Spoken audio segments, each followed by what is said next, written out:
week, the Joint Committee on Agriculture heard testimony on a slew of bills related to farms and rural communities. 22 News State House reporter Ellen Fleming has the latest on bills dealing with the hemp industry. Legislators on Beacon Hill are looking into ways to make the state's agriculture business more competitive and profitable. One of those ways is through the cultivation of hemp. Hemp is made from the same cannabis plant as marijuana, but it does not have the same psychoactive compound. And 5 years ago, it was removed from the list of federally controlled substances and is viewed as an agricultural crop instead of a drug.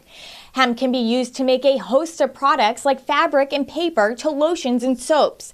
Some states even allow hemp CBD to be added to food or supplements. And although Massachusetts farmers are not allowed to sell CBD for consumption, one can still purchase these products legally. Senator Joe Comerford has a bill that would allow hemp grown in the state to be turned into CBD products for consumption and set up a licensing system for hemp farmers.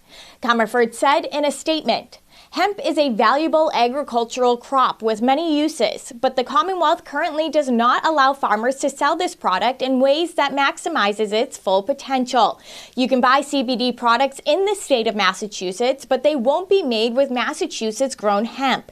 That does not make sense. The hemp industry and hemp farmers deserve sensible policies."